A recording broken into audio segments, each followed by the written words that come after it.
Nama saya Abdullah MY, bertempat tinggal di Kampung Ulu, Kecamatan Muntasi, Kabupaten Aceh Besar. Sekarang saya bekerja di DLHK 3 selaku petugas fasilitator distribusi. Berangkat dari rumah sekitar pukul 7:15 dan begitu pukul 8:30 saya udah naik ke pool, ke kantor kami. Di kantor kami mengambil kwitansi dan keperluan untuk kami ke lapangan. Begitu kami mengambil kwitansi dan kami menyetor semua pendapatan kami yang kami dapatkan, menyetor kepada bendahara dinas, bendahara pemasukan, kami menyetor semuanya uangnya. Begitu kami sudah selesai menyetorkan uangnya, kami langsung ke lapangan, ke desa-desa untuk mengutip wajib distribusi yang belum ada pembayaran. Itu kita turun ke desa mulai jam 9:30 kita udah terjun ke desa.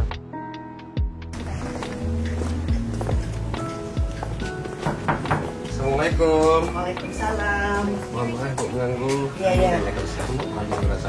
Oh iya, yang udah biasa tiap bulan Pak ya. 10.000 ya Pak? Iya Bu. Saya nggak nunggak Pak ya, bulan kemarin udah selesai ya. Iya.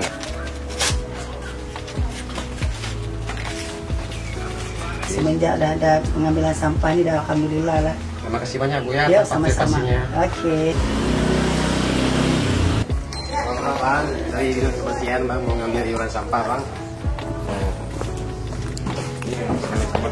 Iya, nama Bang Heri Bang ya. Terima kasih banyak Bang atas kontribusinya.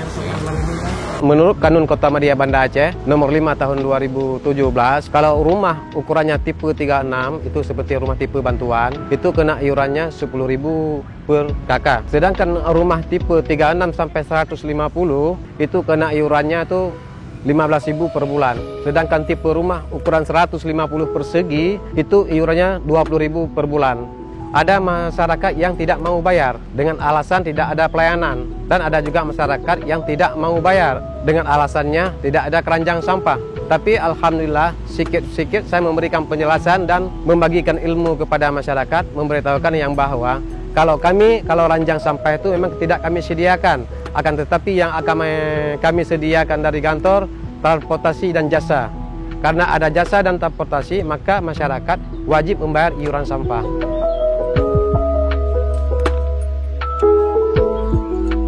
Kepada masyarakat harus sadar yang bahwa sampah ini kemanapun mereka buang dan kemanapun mereka bawa, tetap yang ngangkutnya petugas DLHK 3 yang dari Dinas Kebersihan, karena ini udah tugas pokok.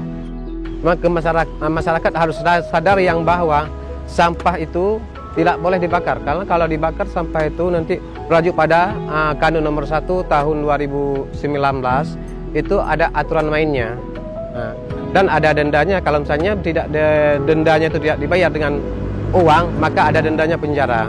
PAD distribusi sampah itu untuk yang sebenarnya itu bukan untuk pemerintah, akan tetapi digunakan pemerintah untuk membangun sarana dan prasarana di Kota Banda Aceh. Contoh bagian taman, lampu jalan, itu sebuah proyek dari DLHK 3 melalui PAD distribusi sampah.